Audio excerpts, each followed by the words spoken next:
students, welcome to our channel. Let's start today's session. Today we are going to discuss about the exercise 8E part 2, that is from question number 6 onwards. Question number 1 to 5 हम last की video में कर चुके हैं. Hope so आपको अच्छी तरह समझ आ गए होंगे. So let's start from question number 6. Using CI formula. We have to use the CI formula for this question. Calculate the amount and compound interest on. Amount निकालना है और कंपाउंड इंटरेस्ट निकालना है. अमाउंट और कंपाउंड इंटरेस्ट गिवन क्या है, 3 parts हैं इसके. फर्स्ट पार्ट में गिवन है ₹40,000 फॉर 2 years एट 9% पर annum interest being paid annually. कैसे पेड किया गया है? एनुअली पेड किया गया है. टाइम भी गिवन है, रेट भी गिवन है, अमाउंट भी गिवन है. So what is the value of P? That is the value of principal is 40,000. Value of principal is 40,000 and time 2 years, rate 9%.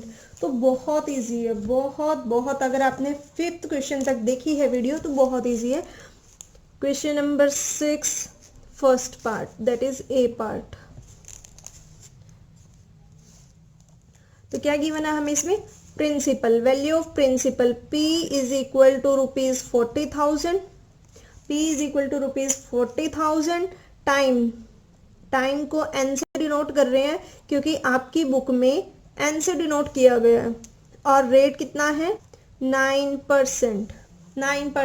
तो अमाउंट निकालने का फॉर्मूला तो हमने सीखा था लास्ट की वीडियो में. क्या होता है? Amount is equal to principal 1 plus rate by 100 raise to power n, where n is the time. Put all the values in this formula. 40,000 1 plus 9 by 100 raised to power 2. Now simplify this. 40,000 if we take LCM of this bracket, we get 100 plus 9 raised to power 2. कितना हो जाएगा? 40,109 divided by 100 raised to power 2. Now what is the meaning of the raised to power 2? It means we have to write this bracket value 2 times. इसको 2 बार तो लिखना पड़ेगा. यही तो होता है इसका 2 का मतलब. देखो 2 0 से 2 0 कैंसिल आउट, 2 0 से 2 0 कैंसिल आउट. नीचे तो कुछ भी नहीं बचा, नीचे तो कुछ भी नहीं रहा. If we multiply 4 multiply 109 into 109 we get some answer that is in rupees. तो वो क्या हो जाएगा हमारे पास? अमाउंट हो जाएगा. Now how we can calculate the compound interest using the formula amount minus principal. What is the value of amount? जितना भी आएगा यहां से, minus what is the value of principal? 40,000. We get the answer. Compound interest का आ जाएगा. बिल्कुल भी मुश्किल नहीं था, बिल्कुल भी नहीं था, है ना. वही अमाउंट का फॉर्मूला लगाना, कंपाउंड इंटरेस्ट का लगाना, वैल्यूज निकालनी है. क्लियर हो गया? सॉल्यूशन दिखा देती हूँ आपको. Solution amount is equal to 40,000, ये मैं आप सबको बता चुकी हूँ. इसका जो आंसर आएगा अमाउंट का 47,524. और compound interest, if we subtract 40,524 minus 40,000 is equal to we get the answer 7,524. Clear? Simple सा था, छोटा सा था, बस बीच में स्टेप मिस है, but you have to write all these steps. Okay, अब ये कुछ दूसरा पार्ट है, मतलब another way to find the compound interest or we can say that the amount. तो ये आपको नहीं करना, ठीक है. कभी ये भी करने बैठ जाओ, जब मैं अपलोड करूंगी PDF तो आप पूछोगे ये क्या है, डाउट आ सकता है. तो पहले बता रही हूँ भाई, ये पोर्शन नहीं करना क्योंकि हम ये पढ़ चुके हैं और यही हमारा ज्यादा यूज होता है, ठीक है. Next part, ₹5,000 for 2 years, that is this is the principal. 2 years is the value of n is 2 at 10% per annum, means the value of rate is 10%, interest being paid annually. Similar, बिल्कुल similar question है A part की तरह. वही formula लगाएंगे, same उसी process से. पहले क्या लिखेंगे?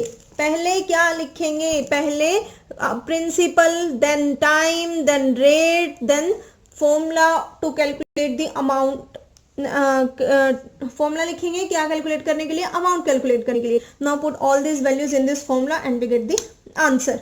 ठीक है, वैल्यू यहाँ कैसे किया हुआ है, डायरेक्ट वैल्यूज पुट की गई है, बट आप ऐसे नहीं लिखोगे, मार्क्स डिडक्ट हो सकते हैं आपको ऐसे. तो amount is equal to principal, value of principal is 5000, 1 + 10 / 100, 1 + 10 rate हो गया डिवाइडेड बाय 100. एक जीरो से एक जीरो कैंसिल आउट होगी. अगर आप जीरो कैंसिलेशन नहीं करना चाहते तो भी कोई प्रॉब्लम नहीं है, तो भी कोई प्रॉब्लम नहीं है, आंसर सेम आएगा. अब जब इसने देखो कितने सारे स्टेप्स मिस किए हुए हैं, तो मैं यहाँ आपको लिख के दिखा देती हूँ. Amount is equal to 5000, 1 + rate 10 / 100 raise to power, n की वैल्यू कितनी है, n की वैल्यू 2.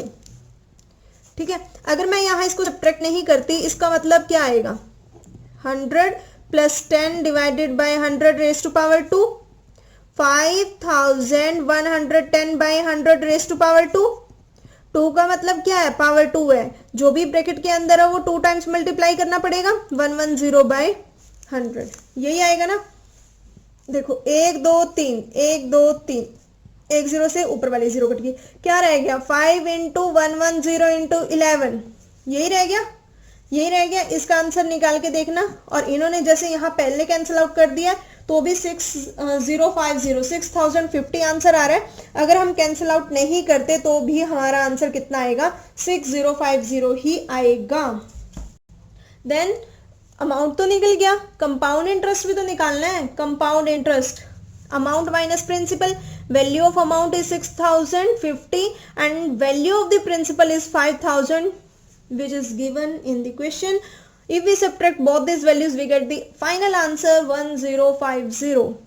जिन बच्चों को ये लग रहा है कि बहुत स्पीडली हो रहा है और कुछ स्टेप्स मिस किए जा रहे हैं, तो जो इसका पार्ट ए है इस एक्सरसाइज का 1 to 5 क्वेश्चन बहुत आराम से और हर क्वेश्चन सॉल्व करके करवाया गया है, तो आप पहले वो देखना, फिर आपको ये बहुत इजी लगेगा. Let's move on C part. C part में देखते हैं कुछ अलग है या नहीं. ₹10,752 देखते ही पता लग रहा है क्या है, ये क्या है, value of principal for 3 years, no problem. Time, that is the value of n is 3 years at 12:1/2%. किस फॉर्म में है ये, मिक्स्ड फॉर्म में. मिक्स्ड फॉर्म को इम्प्रॉपर फॉर्म में कैलकुलेट हम बहुत बार कर चुके हैं. 2 डिवाइड में ही रहेगा, यानी कि डिनोमिनेटर में ही रहेगा. फिर इस 2 को 12 से मल्टीप्लाई करते हैं, 24, then add this numerator that is 1, 24 + 1 25/2. If we solve this mixed form into improper form, what will we get, 25/2% per annum interest being payable yearly. Interest being payable yearly, yearly बोले या annually बोले doesn't matter, वही है. Yearly भी 1 साल होता है, annually भी 1 साल होता है, तो बिल्कुल सिमिलर क्वेश्चन है. थोड़ा सा लेवल इसका इंक्रीज कर दिया as compare to A part and B part, because सिर्फ ये मिक्स्ड फॉर्म में दे दिया. और ये हमारे लिए तो है ना, हम तो बहुत बार पढ़ चुके हैं ना इसको, मिक्स्ड फॉर्म को इम्प्रॉपर फॉर्म में कैसे कैलकुलेट करते हैं, तो हमारे लिए तो बाएं हाथ का खेल है. तो बायां हाथ चलाते हैं अपना. देखो amount is equal to principal 1 + r/100, r/100, तो 25/2 था ना. क्या था formula, amount is equal to principal 1 + r/100.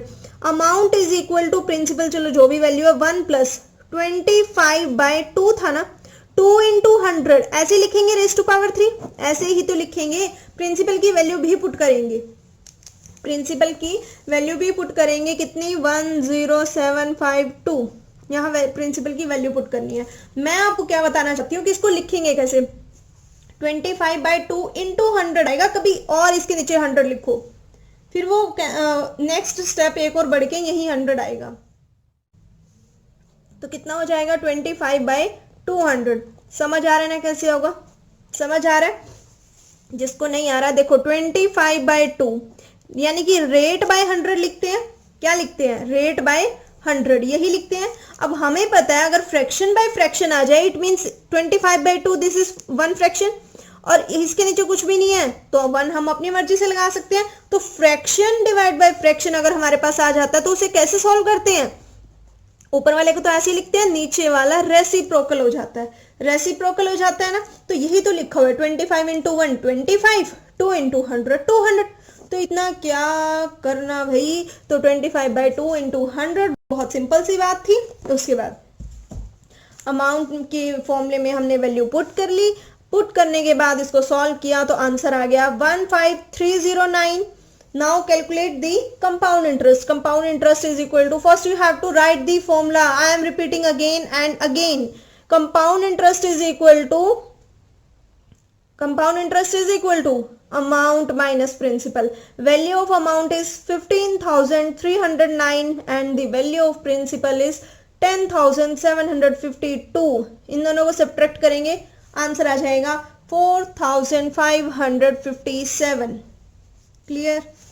Question 6 finish. 7th question. How much will rupees 256 amount to in 1 year at 12:1/2% per annum when the interest is compounded half yearly?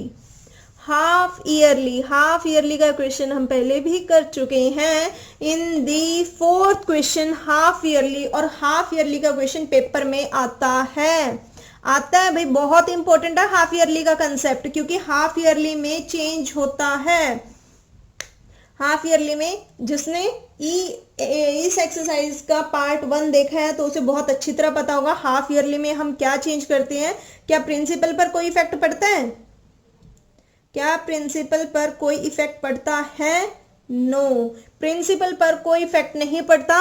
Value of principal is 256, value of principal is 256। अब ये मत सोचने लग जाना 256 amount लिखा है that is the amount, no, this is the value of principal that is rupees 256। Okay, principal की value पता लग गई, रेट भी पता लग गया 12:1/2%। टाइम कहाँ गिवन है? अब बच्चे ढूंढ रहे होंगे टाइम कहाँ गिवन है, क्योंकि 3 चीजें दी होती है, दिस है ना, लेकिन टाइम तो गिवन है। अरे भाई वर्डिंग्स में लिखा हुआ है 1 ईयर मतलब time, n is equal to 1 लिख सकते हैं, n इज इक्वल टू 1 लिख सकते हैं ना, 1 ईयर लिखा हुआ n इज इक्वल टू 1। तो प्रॉब्लम कहाँ है? अब कुछ बच्चे कैसे सॉल्व करके आएंगे, प्रिंसिपल गिवन है, टाइम भी पता लग गया 1 ईयर, रेट भी पता लग गया 12:1/2, ये भी पता लग गया मिक्स्ड फॉर्म को इम्प्रॉपर फॉर्म में कैसे चेंज करते हैं, लेकिन उनका आंसर गलत आएगा। गलत क्यों आएगा? There is the main word that is the half yearly.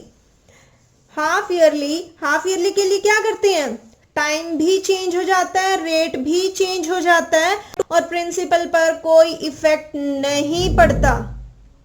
पता है ना, प्रिंसिपल पर कोई इफेक्ट नहीं पड़ता। मुझे ये बताओ टाइम में कैसे चेंज होता है, टाइम में कैसे चेंज होता है? If the value of time is given 1 year then what is the new time according to half yearly? क्या करते हैं, टाइम का डबल कर देते हैं, टाइम का क्या कर देते हैं, डबल कर देते हैं। और रेट का क्या हो जाता है, हाफ हो जाता है। रेट का हाफ हो जाता है, टाइम का डबल हो जाता है। कब? जब हमें गिवन हो हाफ ईयरली, अदरवाइज नहीं होता। अगर कुछ और गिवन है no change will be there. जैसे ही हाफ ईयरली अगर आपने क्वेश्चन में पढ़ा तो टाइम जो भी गिवन है उसका डबल हो जाएगा, रेट का हाफ हो जाएगा। अब आपको ये पता हो सकता है बट अच्छे से अपने माइंड में बैठा लो इस चीज को, क्योंकि कुछ बच्चे ऐसे भी करके आ जाएंगे, उन्हें पता है ठीक है इसका डबल होता है इसका हाफ होता है, बट उल्टा मत करके आ जाना कि जो रेट है उसको डबल कराए और टाइम का हाफ कराए। नहीं, टाइम डबल होता है, रेट हाफ होता है, रेट हाफ टाइम डबल। उसके बाद प्रिंसिपल आ गया, टाइम आ गया और रेट आ गया, तो वैल्यू ही तो पुट करनी है अमाउंट में, देन कंपाउंड इंटरेस्ट में और आंसर आ जाएगा। सिमिलर क्वेश्चन जैसे 4th था बिल्कुल वैसे ही है। देखो time is equal to 1 year given था ना, तो 1 को 2 से मल्टीप्लाई करेंगे। क्यों करेंगे? क्योंकि हाफ ईयरली गिवन है और हाफ ईयरली जैसे गिवन है टाइम डबल हो जाता है, तो 2 ईयर्स टाइम हो गया। रेट कितना है? 12:1/2। If we solve 12:1/2 that is the mixed form into improper form, we get the answer 25/2। अभी ऊपर पीछे वाले क्वेश्चन में भी किया था सी पार्ट में, 25/2 मिलेगा, तो 25/2 मिलेगा। रेट क्या होता है? हाफ। रेट में क्या करते हैं, हाफ करते हैं, हाफ करेंगे यानी कि टू डिवाइड करेंगे तो 2 इसके साथ ही तो आएगा। अभी तो समझाया था 25/2 इंटू 100 कर किया था जैसे, तो 25/2 इंटू 2 इसके साथ आएगा 25/4%। टाइम चेंज हो गया, रेट चेंज हो गया, टाइम डबल हो गया, रेट हाफ हो गया, अमाउंट का फॉर्मूला लगाया, प्रिंसिपल पर नो चेंज, वैल्यू निकाली 289 आंसर आ गया। और जो इसमें चीज यूज हो रही है देखो 17 इंटू 17, हमें पता लग गया मोस्टली टाइम ना 2 ईयर्स गिवन है या 3 ईयर्स गिवन है। 1 ईयर है तो उसको ब्रैकेट को एक ही बार लिखेंगे ना या 2 बार लिखेंगे। अगर इसकी पावर 1 है, ब्रैकेट की पावर 1 है तो उसको 1 टाइम्स ही लिखेंगे ना, तो 1 को तो एक बार लिखेंगे, किसी से मल्टीप्लाई करने की जरूरत नहीं है। अगर आ गया 2, ये आ गया 3, तो यानी कि उसको 2 बार लिखना पड़ेगा ना रे, 2 बार लिखना पड़ेगा। तो यानी कि 17 इंटू 17 जैसे इसमें किया था, अब सॉल्व करने बैठोगे क्या, सॉल्व करने बैठोगे नहीं, कितनी बार बोल चुकी हूँ 30 तक के स्क्वायर्स याद कर लो। 17 इंटू 17 289 आंसर आ गया, सीधा सीधा आंसर आ गया। क्यूब याद होंगे तो डायरेक्ट अगर 3 बार आया तो उसका क्यूब कर दो, क्यूब कर दो। अरे भाई एक बार याद कर लोगे पूरे मैथ में यूज होगा आपका, समझ आ गया ना। हो गए question number 6 and 7, 8, 9 and 10 question हम नेक्स्ट वीडियो में ही करेंगे। तब तक आप इनकी प्रैक्टिस करना, वीडियो को लाइक करना, शेयर करना, चैनल को सब्सक्राइब करना। Thank you.